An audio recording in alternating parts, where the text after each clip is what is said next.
Salut, je suis Mathieu Stéphanie et je vous présente La Martingale, un podcast qui vise à explorer le monde de la finance personnelle pour comprendre comment gagner à tous les coups.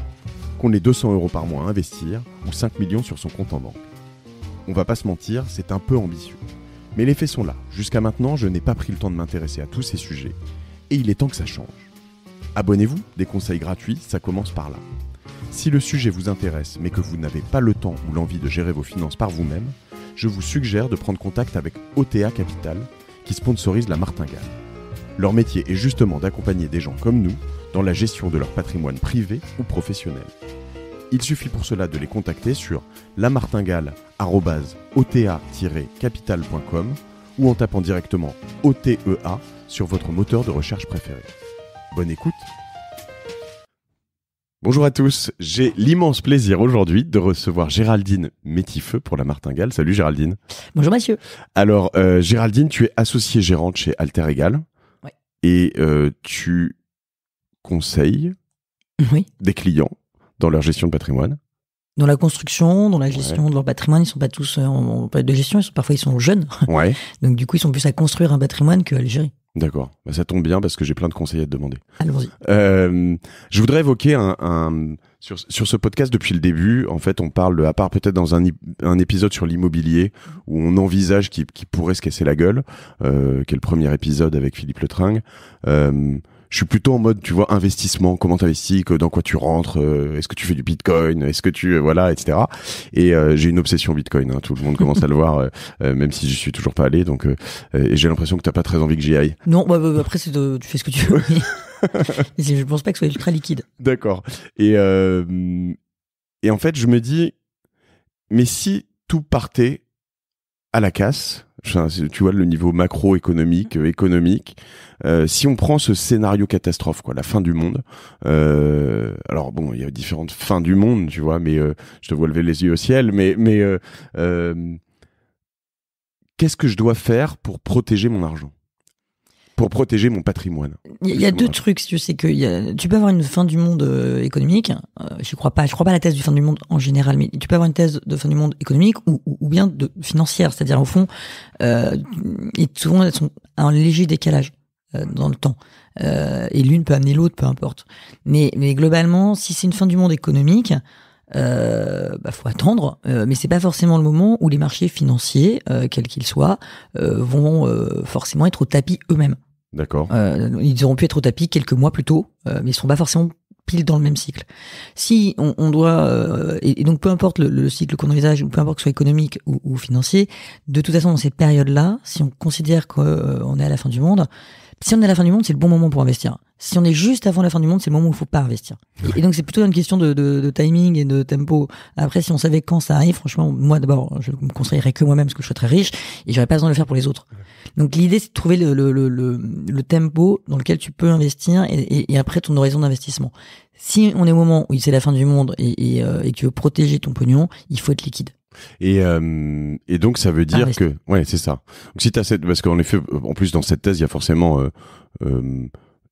une hypothèse qui suit, qui est qu'il va y avoir un monde nouveau derrière, puisqu'évidemment, a priori.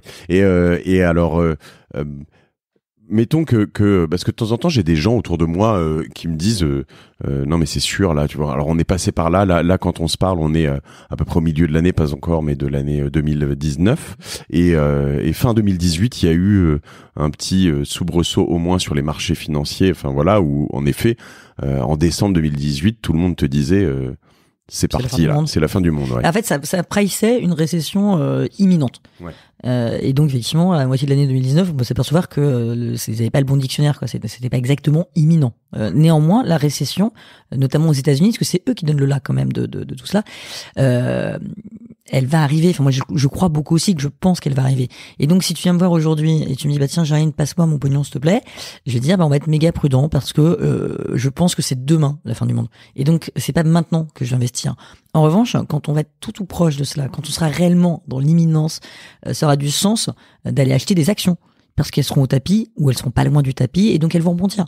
Donc, parce qu'on est en cycle. Oui, c'est toujours pareil. C'est-à-dire que quand on te dit, quand tout le monde va sur les mêmes marchés, le moment où où t'es on va dire le particulier qui te dit ah oui, mais c'est super ce marché, tout le monde y est allé, c'est super. Généralement c'est bien trop tard. Ouais, donc c'est la finance comportementale, c'est-à-dire qu'il y a un côté très moutonnier si tu veux dans les gens et tu vois là les marchés par exemple si tu t'arrêtais à fin avril, en grosso modo un marché comme le CAC 40 avait pris genre 15% à peu près, hein, c'est pas l'euro, mais 15% de hausse sur un trimestre, c'est énorme quoi. Ouais. Et ben c'est vraiment pas le moment d'y aller. Enfin pour moi c'est plus le moment d'y aller quoi. D'accord. Mais vraiment pas. C'est-à-dire que il y a un moment où ça va pas faire 40%, il y a aucune raison. Il y a aucune raison. Si tu voulais placer de l'argent aujourd'hui et protéger, très sincèrement, c'est pas un truc très intelligent, mais un bout en fonds euros et dans des fonds après non directionnels ou même chez nos potes de terre en partie, mais sur des fonds non directionnels où tu te dis tu vas prendre la conviction de marché et tu vas être sur des fonds d'arbitrage, des trucs. Alors pour le coup, pour ceux qui aiment l'ISR, attends, je t'arrête parce que tu sais, alors moi, il y a des gens qui nous écoutent qui sont très experts probablement, mais qu'est-ce qu'un fonds non directionnel ? Pardon, le fonds non directionnel, c'est un fonds qui ne va pas suivre la direction de marché. Demain, tu vas dans ta banque, je pense que c'est, on s'en fout, mettons que ce soit, non, c'est une banque en ligne peut-être, mais bon, mais Boursorama, tu prends un fonds Société Générale, Action, c'est un fonds directionnel. Pourquoi ? Parce qu'il investit sur des actions, parce que c'est des fonds qu'on appelle long only, et qui va prendre une direction de marché. Alors peut-être que le gérant va être très bon, il va prendre les meilleures actions, néanmoins, si les actions vont au tapis, t'as beau prendre la meilleure, elle ira au tapis aussi. Peut-être moins longtemps, moins fort, mais elle ira quand même. Un fonds non directionnel, c'est un fonds qu'on va appeler de gestion alternative. Qui va pas prendre de direction de marché, qui peut être exposé au marché, mais qui va pas prendre de direction de marché, donc il va acheter de la devise, vendre de l'action, et acheter une action pour en vendre une autre, et ainsi de suite. Ils vont prendre des paris les uns contre les autres, et c'est plus t'as un nombre de paris gagnants, plus tu gagnes d'argent. D'accord, très bien. Alors si t'as tous tes paris perdants, tu perds de l'argent. Ouais. Mais c'est pas la direction de marché. Voilà. Donc ouais, c'est pas le fonds par exemple qui va te mettre tout son argent sur les 5 GAFA quoi. Non, probablement pas. Il y en a 4 GAFA, comme son nom l'indique. Je mettais Microsoft dedans. Les 5 GAFA. C'était pas mal, ça. Et du coup, je reviens sur mon idée originale. Donc, admettons que j'ai cette conviction profonde. Je sais pas, je suis pas sûr que ce soit le cas, hein, mais cette conviction profonde que là, septembre 2019, tu vois, peu importe quand vous nous écoutez, dans 3-4 mois, je pense vraiment, et je viens de voir et je te dis, vraiment, je suis sûr d'un truc, ça va partir à la casse là. Bon, alors, et je vends tout, je vends mon IMO. Non, alors l'IMO, si tu veux d'abord, c'est pas ultra liquide, et puis t'as des impacts de plus-value sur l'immobilier éventuellement, ou des impacts de détention, c'est-à-dire que si t'as acheté il y a 2 ans, si t'as acheté il y a 2 ans, c'est pas sûr que t'aies déjà amorti tes frais de notaire et tes frais d'agence. Puis t'as un crédit dessus, donc donc y a pas forcément un impact avant l'IMO parce que t'es vraiment sur des cycles plus longs. Les gens sont beaucoup plus tolérants avec le cycle immobilier. On peut parfaitement accepter que ça prenne 15 ans, pas du tout avec les actions, avec les obligations et ainsi de suite. Mais en revanche, si t'as des actions en portefeuille et que tu penses que dans 3 mois ça se casse la figure, vends maintenant. Attends pas 3 mois parce que ça fera 2 mois ou ça fera 1 mois. Tu vends et tu te mets liquide. Tu restes en euros si t'es en euros. Si t'as absolument envie d'être dans une autre devise parce que tu penses que l'euro... parce que l'euro, je peux me dire, attends, l'euro, il peut aussi se casser la gueule vis-à-vis de toutes les monnaies. Ouais, mais si tu vis en Europe et que tu consommes euros, tu t'en fous. Il y a pas d'impact pour toi. Bah, si je veux aller faire un voyage à New York, ça va me coûter cher. Voilà, ok, si tu veux faire un voyage à New York, effectivement, et si tu as des intérêts économiques dans d'autres zones que la zone euro, t'as du sens à avoir autre chose que de l'euro comme monnaie. Et juste en termes de couverture, me dire, même si je vis en Europe, me dire, en fait, avoir tous mes actifs en euros, c'est peut-être, enfin, cash, je veux dire, en euros, et puis je préfère avoir finalement... il n'y a pas un intérêt à me dire je prends 25% de mes économies en livres sterling et 25% en dollars. C'est que les livres sterling, après, je sais pas si le Brexit aura lieu ou pas, et pour l'instant, il n'y a pas eu lieu, donc peut-être 31 octobre, on sait pas encore. Mais donc je sais pas si les livres sterling, si tu veux, avec le doute qui plane sur la zone UK, je sais pas si c'est vraiment les livres sterling que j'ai cherché. Alors après, elle est assez stable depuis 3 ans, 4 ans. Il y a pas beaucoup de variations. Le dollar, c'est plutôt une monnaie historiquement qui est assez faible par rapport aux autres pour des raisons de compétitivité des États-Unis. Ça les arrange largement que ce soit comme ça. Mais effectivement, tu peux pour te protéger en disant tiens, je vais être cash, mais je vais être cash dans plusieurs devises. Ce que les gens doivent savoir, c'est que tu as quand même un coût à acheter une devise. C'est pas gratuit, c'est pas comme si tu étais dans un distributeur pour prendre des euros. Tu vois, si tu prends des devises, il y aura un taux de change. C'est comme quand tu retires de l'argent aux États-Unis, quoi. Avec ta carte bancaire, avec ton compte en France, voilà, exactement. Donc, et il n'y a pas des moyens avec Internet aujourd'hui, des trucs, d'avoir des taux vraiment, des taux de change? Si, tu peux avoir t'as des trucs de transfert, là. Oui, en effet. En tout cas, une plateforme allemande, notamment, qui fait ça. Je crois que ça s'appelle Software Banking, un truc comme ça. Ouais. T'as des taux vraiment très faibles de commissionnement. Donc, tu peux le faire comme ça, mais tu n'auras pas zéro frais. C'est pas possible. De toute façon, le zéro frais, ça n'existe pas. Les mecs qui t'expliquent que ça coûte zéro, ça vaut zéro. Donc, si ça coûte zéro, c'est que ça vaut zéro. Donc tu peux le faire, mais sincèrement, moi je pense que les gens sont pas assez habilités. Enfin, je dis pas que les gens sont cons, mais je pense que les gens sont pas assez habilités à choisir eux-mêmes une devise comme ça, en se disant bah tiens c'est une bonne idée, parce que t'en sais rien, tu connais pas la politique du pays derrière, et puis il va falloir que tu les rechanges à un moment ou à un autre. Oui, en fait, tu sais pas ce qui va se passer entre la Chine et les États-Unis, et ce qui va faire que le reste du monde en fait part en haut, en bas, à la casse, à la hausse. Moi je pense que si tu veux protéger, donc tu es cash pour partie. Quand t'es en France, t'as quand même l'accès pour plein de gens. Alors ça fait un peu bon père de famille et c'est peut-être pas ultra dynamique, mais si t'as peur, tu prends du fonds euro. Tu prends du fonds euro dans une compagnie d'assurance qui est bien notée, où t'auras pas la loi Sapin 2 qui va s'appliquer, parce que si dans le truc de fin du monde, tu te dis bah demain on peut même bloquer mon épargne dans une compagnie d'assurance. On peut ne pas me donner la possibilité de retirer tout mon argent tout de suite. C'est donc dans la loi Sapin 2. Mais globalement, tu prends une compagnie d'assurance qui est bien notée, genre Cardiff, genre Swiss Life, etc., qui sont des compagnies relativement bien notées, ton fonds euro, il est relativement protégé. Et puis tu basculeras quand tu pourras à nouveau acheter. Alors, là-dessus, en revanche, on est d'accord que tu gagnes rien sur du fonds euro. Tu gagnes même plus l'inflation, pratiquement. C'est quasiment du livret A, quoi.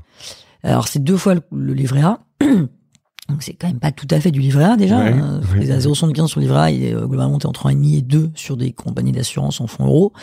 Donc, on est assez loin quand même du livret A. Après, t'es fiscalisé quand tu sors, contrairement au livret A, mais ça reste plus intéressant.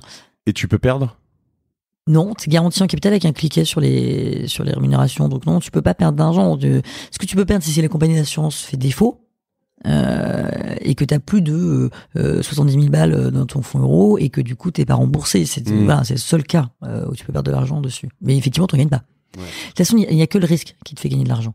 Oui. Et si t'es à 2 mois de la fin du monde, c'est pas trop le moment d'en prendre. Si t'es le jour de la fin du monde, c'est plutôt vraiment le bon moment pour en prendre.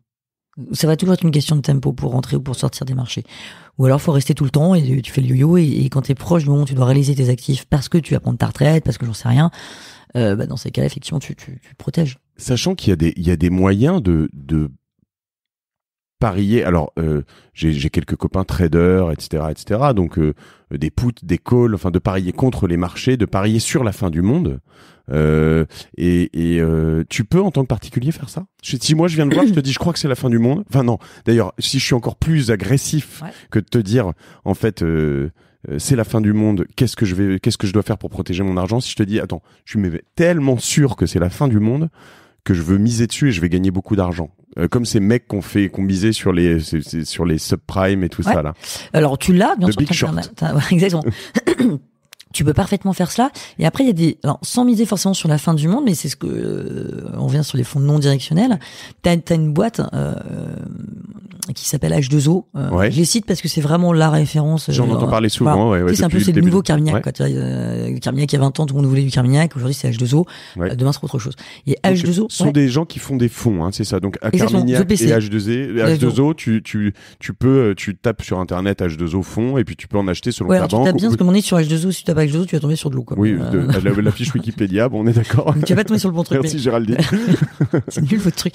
C'est, je crois que la boîte s'appelle H2O Asset Management. J'ai acheté de l'eau. Ouais. Mais donc, si tu tapes H2O Asset Management, c'est ce qu'on appelle une société de gestion. Et une société de gestion, c'est, donc il y en a genre 650 en France, agréées et adhérentes à l'AFG, agréées par l'AMF, l'autorité des marchés financiers. Et ils vont créer des véhicules d'investissement qu'on appelle des OPC, c'est-à-dire des organismes de placement collectif. Ok. Ce qu'on appelait les SICAV, tu vois, il y a 20 ans, 30 ans. Ok, c'est la même chose. Ouais, c'est pareil. Ok.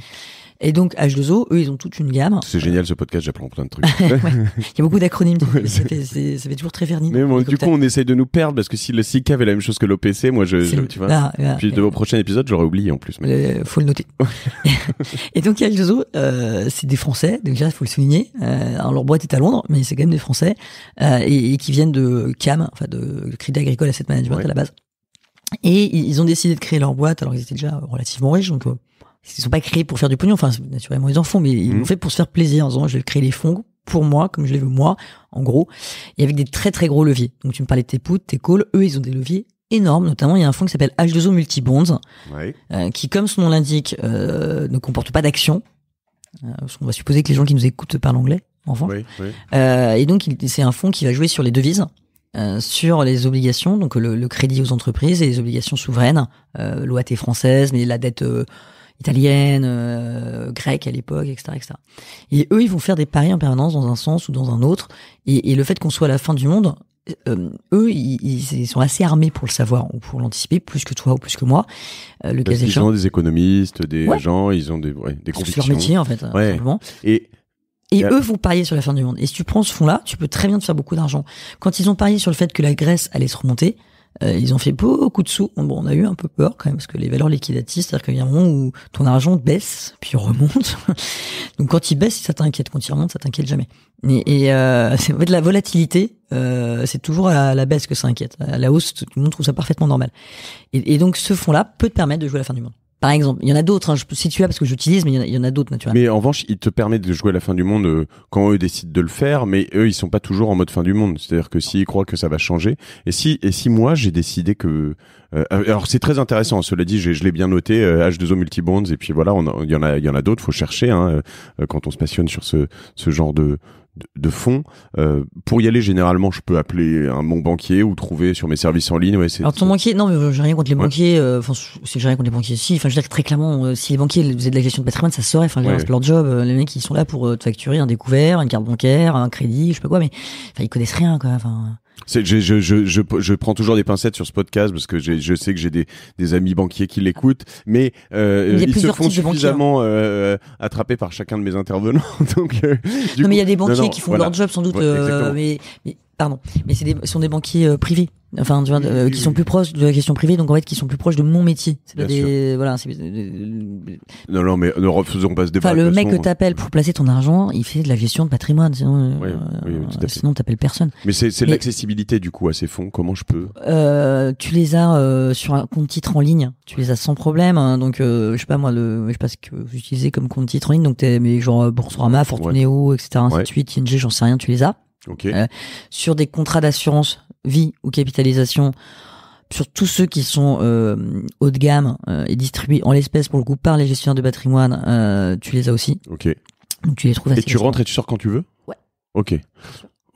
Donc alors faut noter, hein, c'est vrai que faut pas forcément sortir dès que ça descend ou dès que c'est descendu très fort, hein. Parce que en fait c'est con à dire, mais c'est un horizon d'investissement. Donc en fait, tu me dis, tiens, j'ai peur que ce soit la fin du monde. Il y a deux façons de voir le truc. Soit tu te dis, j'ai un horizon d'investissement de 20 ans. Et donc, 3 mois où j'ai perdu 30%, je m'en fous, tant pis. Enfin, naturellement, ça rebondit après, donc c'est pas très grave. Mais tu dis, je vais quand même me l'éviter. Dans ce cas-là, tu vends, tu te mets liquide. Et tu investis toujours un peu. Mais c'est toujours à ce moment-là où quand t'es en couple, par exemple, t'as ton conjoint qui est pas content, quoi, qui te fait sortir, qui dit mais t'as perdu 30%. Faut pas lui montrer. Non, il faut se mettre d'accord sur celui qui dirige le truc. C'est comme quand tu conduis. Celui qui conduit, c'est pas le passager. Donc voilà. Donc, ferme les yeux. Voilà, faut mentir. Faut mentir, faut pas le dire. Voilà, faut dire, mais c'est pas grave, on en a besoin dans 20 ans, quoi. Ok, faut mentir. Plein de bons conseils dans le podcast. Oui, c'est le couple. Oui, mais ça va préserver votre couple. C'est ça, c'est la bonne chose. On va rebondir sur autre chose. Donc je reviens sur ma question. Je suis persuadé que ça va, et j'ai envie que ce soit moi qui dirige ma vie et mon compte, et je suis persuadé que ça va. Est-ce que je peux faire c'est des puts, hein, c'est ça? Est-ce que je peux dire, tiens,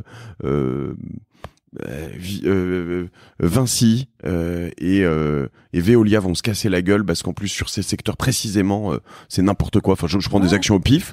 Est-ce que comment je parie contre le marché? Alors, il y a aussi un autre truc dont on n'a pas parlé, mais qui me vient à l'esprit, je sais pas pourquoi c'est pas venu avant, mais on a ce qu'on appelle les produits structurés, ce qui s'appelait à une époque les fonds à formule, qui ont une très très mauvaise réputation, mais bien construits, tu peux faire des produits structurés, ce qu'on appelle sur des single stock, donc ce que tu m'indiquais. Tu me perds, hein, attention là, donc. En fait, tu fais un pari sur un titre, comme tu viens de me le dire, un pari à la hausse ou à la baisse, et donc quand il se réalise, le produit s'arrête, il t'empoche ton gain. Ouais, on est d'accord. Donc tu peux parier à la baisse sur une action et tu dis bah voilà, moi je pense que le titre va se casser la figure. La question c'est comment? C'est ce que tu allais peut-être me dire. Exactement. Mais comme je t'avais perdu entre temps, je te récupère. Et donc on peut structurer un produit. Alors ça en revanche ça coûte de l'argent. On va pas te le structurer pour 1000 balles ou 100 000 balles. Donc moi en général quand je structure un produit pour mes clients, on le fait à partir d'1 million d'euros. Ok. Sur un compte titre. Parce que je fais souvent. Donc, il faut 1 million à investir. Ouais, ou 200. Alors, on arrive à les sortir sur des comptes titres à 200 ou 300 000 euros. T'arrives à sortir un produit. Alors, évidemment, si les mecs, ils ont 2000 balles, il faut qu'ils se groupent. Ouais. Mais pas à 200. Mais donc, il y a des endroits où tu peux rentrer. Ouais, mais pour le coup, le CGP, le conseil en gestion de patrimoine que je suis et mes potes qui font le même métier que moi, on construit des produits pour nos clients ultra régulièrement sur ce thème-là, quoi. Donc, on a des clients qui ont beaucoup d'argent, d'autres qu'on a un peu moins, et on les groupe. Et t'en as qui croient en l'avenir, t'en as qui y croient pas, et du coup tu les groupes par thématique, quoi. Ouais, exactement. C'est-à-dire que là, on avait sorti un structuré, nous, sur l'Eurostock 50. C'est un indice qui regroupe les 50 plus grosses capitalisations en Europe. Exactement, européennes. Donc, tu vois, pas trop volatile, qui est assez safe quand même comme indice. Et donc, nous, on considérait en début d'année, en février, que ça allait se casser la figure. Bon, pour l'instant, j'ai tort, mais j'aurais forcément raison à un moment ou un autre. Ouais. Et je me dis, le produit va durer jusqu'à temps que je sois positif par rapport au niveau d'entrée. D'accord. Donc on strike à 3200 points et tu dis bon allez, ça se casse la figure en 2019, 2020, début 2020, date anniversaire, le produit continue, je suis pas rappelé, mais 2021, le produit s'arrête, je suis rappelé, je suis repassé positif et j'ai empoché 13%. D'accord. Ouais. Net. Ok. C'est 15% brut, 13 net.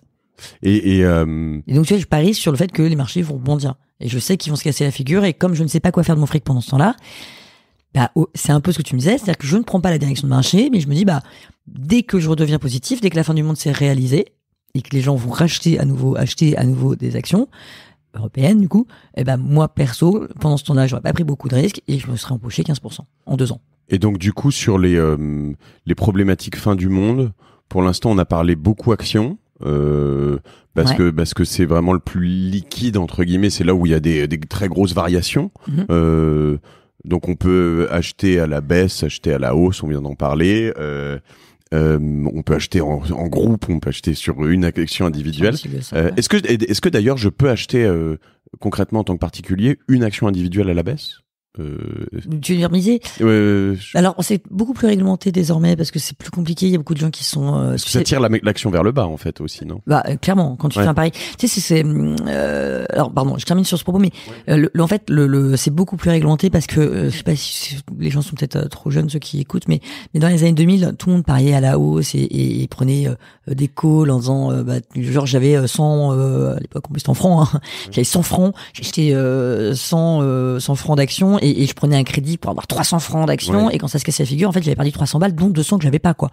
C'était les varans et tout ce genre de trucs, c'est ça, ouais. Et c'est vrai que ça a été un peu limité parce que parce que c'est dangereux, parce que les gens n'avaient pas compris. Des gros effets de levier, hein. C'était hallucinant. Parce que les gens pensent tous que ça gagne tout le temps et puis comme tu disais, ils arrivent trop tard.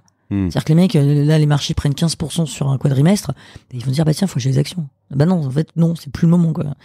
Donc oui, tu peux faire des paris, mais c'est plus réglementé qu'avant. Moi, je pense que c'est mieux pour les personnes physiques, les particuliers, les épargnants, de prendre un véhicule d'investissement. C'est pas parce que je veux absolument nourrir l'industrie financière, c'est parce que je pense que c'est quand même une affaire de professionnels. Il faut quand même comprendre ce qu'on fait dedans. Si tu veux pas t'engueuler avec ton conjoint précisément, déjà tu définis les sous que tu peux vraiment investir et ceux dont tu auras besoin demain pour changer la cuisine. C'est vrai. Donc, voilà. C'est important de changer la cuisine. Et là-dessus, du coup, si je prends j'ai un peu je pose un peu des questions cons, mais c'est mon rôle aussi. Si je prends la logique qu'on peut avoir depuis le début à se dire on t'arrive tard donc tu vas pas y arriver. Est-ce que je pourrais pas me dire tiens H2O ça fait 2, 3, 4 ans qu'ils font leur truc. Du coup si je rentre maintenant je vais me rétamer. Non, alors oui, naturellement ça peut arriver, c'est pas tellement le sujet, mais en fait c'est complètement différent parce que c'est pas comme si tu disais mais je vais prendre un parallèle qui va parler peut-être un peu plus à tout le monde. Sur l'immobilier, tu te dis qu'il y a un moment où ça peut plus monter. Ouais. Parce que les gens n'ont pas l'argent. Parce que les taux d'intérêt vont monter. Par exemple, exactement. Ouais. Mais parce que t'as un actif réel et que tu dis ça peut pas monter les arbres ne montent pas jusqu'au ciel. Ça c'est toujours le truc. Et les racines ne descendent pas jusqu'en enfer. C'est toujours les trucs pour les financiers. sur H2O, c'est un fonds d'arbitrage. Enfin, c'est une gamme d'arbitrage pour l'essentiel.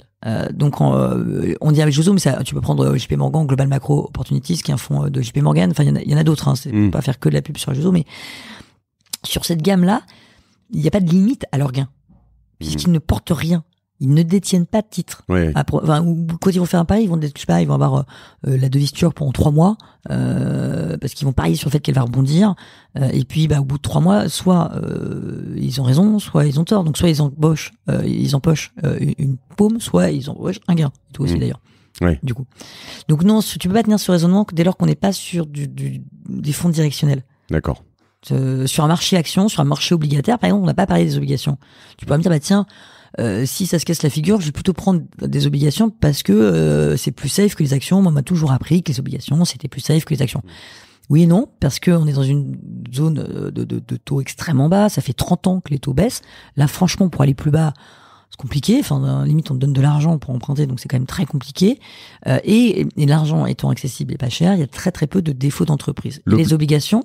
L'obligation, c'est du prêt à l'entreprise, hein, plutôt. Principalement. Ouais. T'as le prêt à l'État et le prêt à l'entreprise. Ouais. Donc, t'as ce qu'on appelle les obligations souveraines. Ça, c'est le prêt à l'État.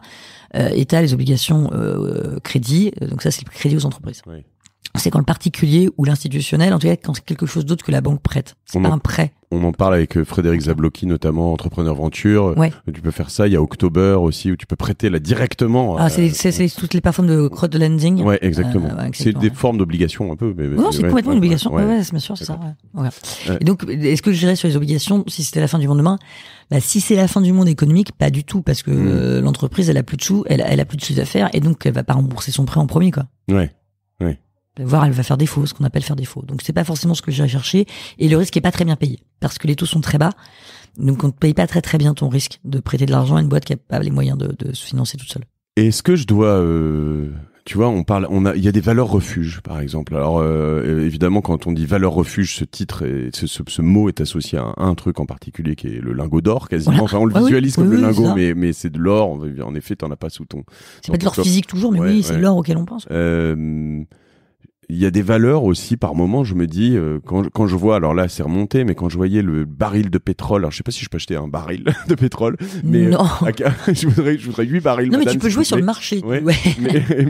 À la pompe à essence. Ouais, c'est ça. Mais je me dis, par moment, quand je vois que le baril est à $40 ou $50, je me dis, c'est fou parce qu'on l'a connu à 150. Donc, alors, tu me poses une colle parce que je suis pas sûr sur les 150, mais alors tu noteras qu'il exprime en dollars en plus. Hein. Ouais. Donc, tu peux perdre sur 2 ou gagner. Tu as le risque de changer avec. Ouais. Alors, le pétrole n'est pas une valeur refuge. C'est ce qu'on appelle une matière première. Donc, c'est une commodities. Et les commodities, ça fait partie des valeurs les plus volatiles. D'accord. Tu vois, donc voilà. Et tu as très peu de matières premières physiques à disposition réellement. Tu avais le cuivre un peu. Et donc, tu as 2 types de matières premières. Tu as les matières premières énergétiques et les matières premières genre agricoles et ainsi de suite. Les matières premières en général sont pas l'or est une matière première, je le concept, mais l'or effectivement c'est une valeur refuge parce que on se dit que si c'était la fin du monde, si par exemple toutes les devises se cassaient la figure, qu'il y avait une inflation de ouf et que l'euro valait plus rien, c'est-à-dire que 1 euro demain tu peux plus rien acheter parce qu'il y a 1000% d'inflation, l'or ce sera toujours une valeur d'échange, mais plus comme du troc un peu si tu veux. Dans mon esprit en tout cas, bien sûr des économistes pourraient dire des trucs complètement différents, mais comme moi je suis avec les vrais gens dans la vraie vie, je te le dis, voilà. Donc l'or c'est sympa pour faire des bijoux. Mais voilà, mais tu peux le garder effectivement si tu crois à la fin du monde. Je pourrais troquer, mais si ça se trouve, je sais pas moi, ton micro demain aura vachement de valeur si on a une économie de trop. Mais mon micro a beaucoup de valeur. Parce je l'ai utilisé beaucoup voilà, et voilà, tu vois. Oui, bien sûr, c'était naturel. Non, les valeurs refuges de nos jours, c'est d'être cash, c'est d'avoir du liquide, parce que ce qui vaut, c'est d'avoir de l'argent. D'accord. Alors, c'est d'avoir de l'argent liquide. Donc si c'est la fin du monde, c'est d'avoir du liquide. Plutôt dans une devise qui est recherchée, mais l'euro est plutôt une valeur recherchée néanmoins. C'est pas une valeur très attaquée quand même malgré tout. Plus que voilà, les grandes valeurs, de toute façon les grandes devises, c'est le yen, le dollar, l'euro, c'est là où t'as le plus de contrats là-dessus. Et pas le yuan par exemple, qui est la devise chinoise. Ouais, c'est pas une valeur refuge ça. Non, elle est pas chère. Ouais. Tu peux dire que du coup elle montera, mais ouais. Non, parce que le problème des devises, tu peux pas considérer une devise comme un autre bien ou comme un autre actif parce qu'elle est à la main des États. Ouais. Donc il y a quand même toujours un aspect politique. Est-ce que il y a toujours une direction qui est donnée par l'État ou le gouvernement. Donc tu peux pas considérer les devises de la même façon et les devises sont très dangereuses.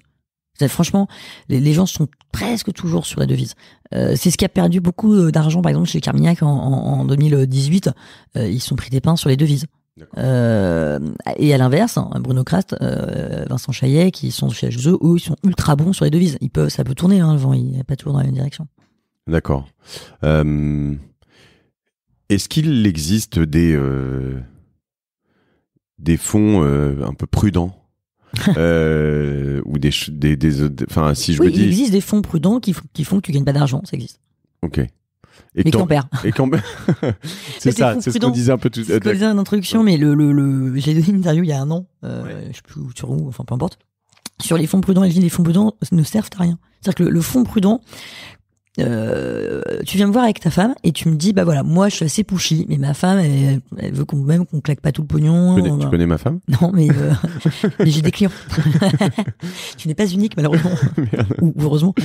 Et donc moi en tant qu'arbitre de tout cela et que je me fâche avec personne et mon intérêt est quand même de faire gagner de l'argent à mes clients parce que j'en gagne quand vous en gagnez. Enfin voilà, on va faire courte, c'est quand même comme ça que ça fonctionne. Le mauvais choix c'est de prendre le fonds prudent. C'est-à-dire que je pense que globalement c'est plus simple d'être risk-on et risk-off. Parce que le fonds prudent, tu dis, bah allez, je coupe la poire en deux et je vous fais un fonds prudent. Mais ça fait quoi un fonds prudent? Ça veut dire qu'en fait, ça ne prendra jamais les 15% que prend un marché action. Parce qu'il n'est pas câblé parce qu'il n'y a pas assez de risque à l'intérieur pour que tu ailles chercher cela. Mais en même temps, il y en a quand même du risque. Et quand ça perdrait 15%, tu peux très bien perdre 7 ou 8%. Et du coup, t'es jamais satisfait parce que gagner 4% et non, ça te va pas. Donc le fonds prudent. Oui, c'est important parce que dire, en effet, t'es jamais satisfait sur ces trucs-là. C'est-à-dire que tu gagnes jamais. Faut savoir pourquoi tu l'achètes en tout cas. Faut vraiment savoir pourquoi tu l'achètes. Et ce qui est vrai, c'est que en revanche, et alors, c'est encore une banque traditionnelle, mais sur on va dire des logiques de pas de gestion de patrimoine, mais on va dire de commerciaux que tu rencontres à ton comptoir. C'était il y a 15 ans, hein, mais quand moi on m'a dit clairement, les yeux dans les yeux, ce truc-là ne peut pas baisser. Enfin, tu vois, et voilà, j'ai pas forcément bien écrit les mecs. Ouais, mais je pense que oui, mais c'est malheureux que j'ai pas lu vraiment complètement le contrat non plus, parce que t'imagines que ces contrats de 10 pages, tu vois, c'est quand même indiqué. Il y a 15 ans, c'était sans doute pas indiqué aujourd'hui. Et en l'occurrence, t'as eu la crise des subprimes, et en effet, les fonds sûrs qui ne pouvaient pas baisser s'en sont pris plein la gueule quand même, quoi. Alors, si tu te souviens, il y avait des homepages de BNP ou d'AXA à l'époque des subprimes et des premiers prémices du subprime, c'est juillet 2007. Moi, je me souviens très bien parce que c'est là où j'avais ouvert mon contrat d'assurance au plus haut, juste avant que ça se casse la figure. Visionnaire, c'est mon métier. Et si tu veux, on avait ce qu'on appelait des monétaires dynamiques. Ouais. Et donc on expliquait aux gens que ça pouvait pas perdre parce que c'était comme un fonds monétaire. Donc un fonds monétaire, on nous a toujours dit que ça ne perdait pas d'argent, ça en gagnait pas. C'est en gros, le fonds monétaire rapporte ce qu'on appelle le loyer de l'argent. Okay. Et le loyer de l'argent, c'est le taux d'intérêt directeur sur du court terme. Aujourd'hui, c'est 0. Enfin, c'est un peu moins que 0.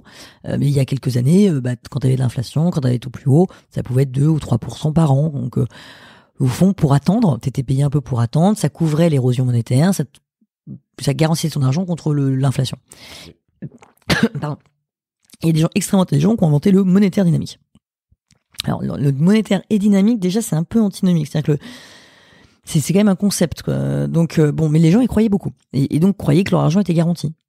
Et donc, ils ont mis de l'argent sur le monétaire dynamique. Le monétaire dynamique, parce que au lieu de gagner genre 2 ou 3%, t'en gagnais genre 6 ou 7. Ouais. Et en garantie. Bon. Et en liquide, hein, tu pouvais partir quand tu voulais.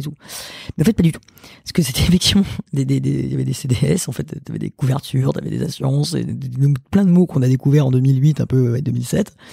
Et en fait, ça s'est cassé la figure, mais grandement. C'est-à-dire que en 24 heures, 48 heures, les fonds sont fait défoncer et ont perdu 10%, 15%. Et les mecs avaient leur trésor d'entreprise, l'argent qu'on a mis de côté parce que dans 6 mois, on a acheté la maison. Ouais, c'est ça. Et c'était un cauchemar pour les gens. Tu parlais des homepages, du coup, ils avaient mis sur les homepages, ils avaient mis des mots d'excuses. C'est-à-dire que tu cliquais sur un XAIM, t'avais des mots d'excuses sur leur homepage, parce que les mecs, ils savaient pas quoi faire à part s'excuser, quoi.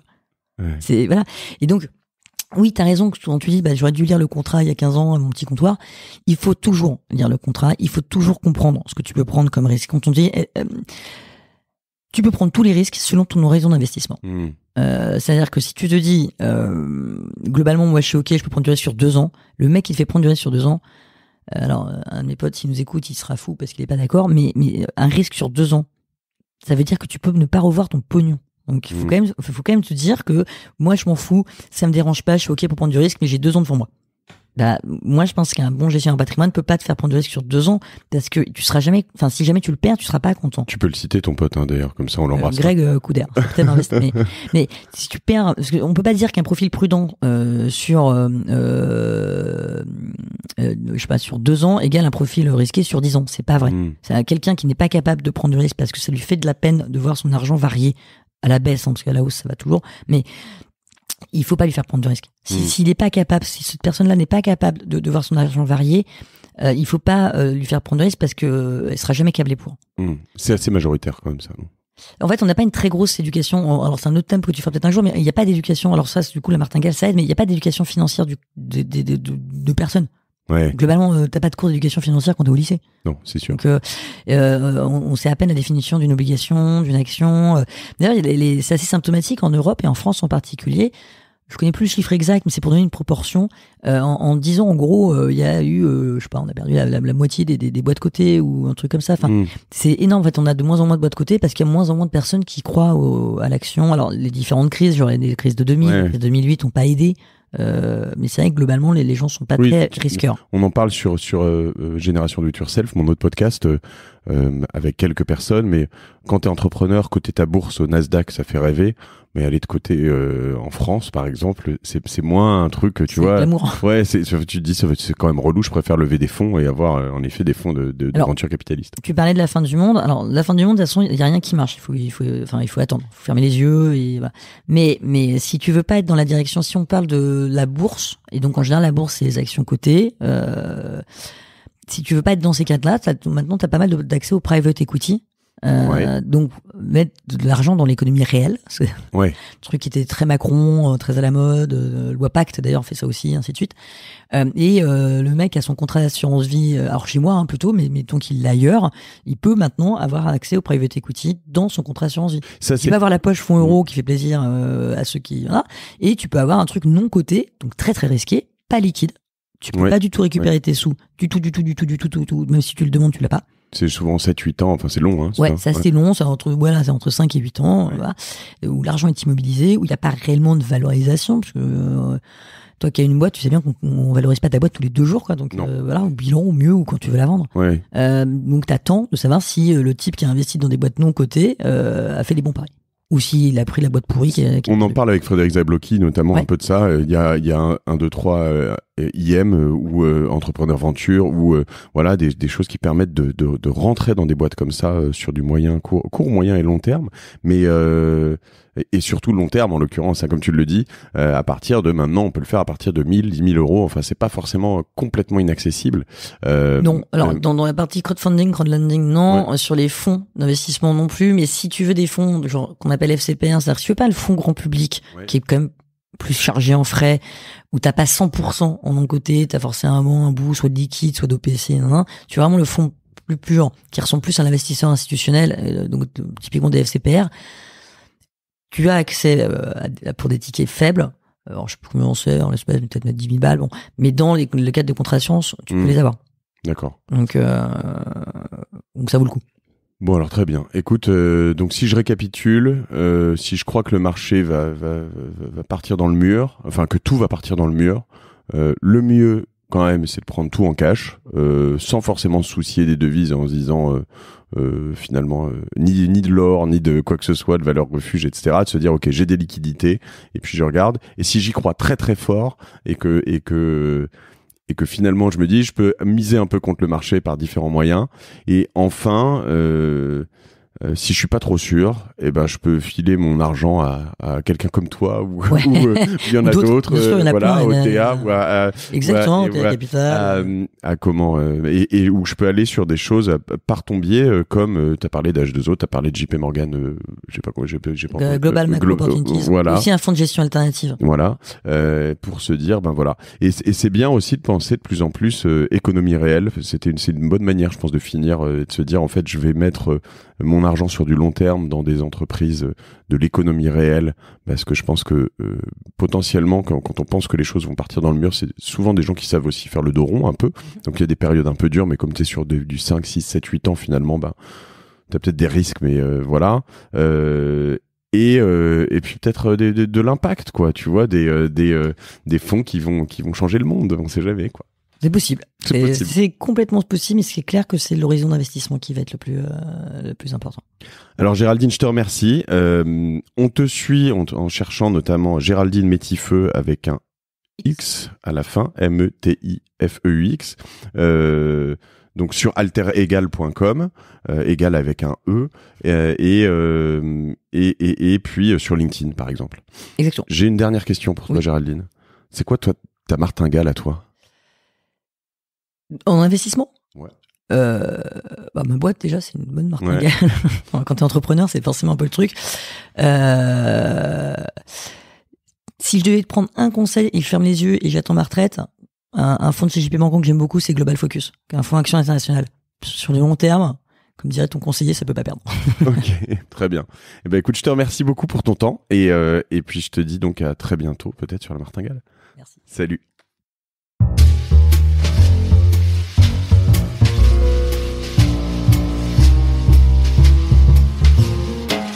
Merci d'avoir écouté La Martingale. Si ce podcast vous a plu, n'oubliez pas de le partager autour de vous et de vous abonner à la newsletter sur lamartingale.io. Si vous trouvez 2 minutes, merci également de lui donner 5 étoiles sur iTunes si vous êtes sur un environnement Apple. C'est important pour faire émerger ce podcast dans les classements. Nous revenons dans 15 jours avec un nouvel épisode. Je tiens à remercier particulièrement OTA Capital, sans qui ce podcast n'aurait pas été possible. N'hésitez pas à faire un premier rendez-vous avec OTA Capital et à me dire ce que vous en avez pensé. Vous pourrez les contacter directement sur leur site internet ou sur le mail lamartingale@ota-capital.com. Ce podcast est produit par Cosa Vostra. Je remercie toutes les équipes de production, en particulier Camille, Fatma et Dalanda.